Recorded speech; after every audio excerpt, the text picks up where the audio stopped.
నీ పాదాలకు వల్ల నా అడుగులు సాగాలమ్మా, నీ పెదవుల చిరునవ్వుల్లా నా ఊపిరి వెలగాలమ్మా.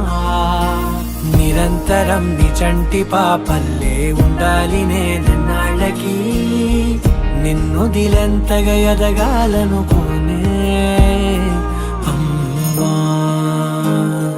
అణువణువణు నీ కొలువే అమ్మా, ఎదసడిలో శృతిలయలు నువ్వే అమ్మా. నే కొలిచే శారదవే, నన్ను నిత్యం నడిపే సారథివే.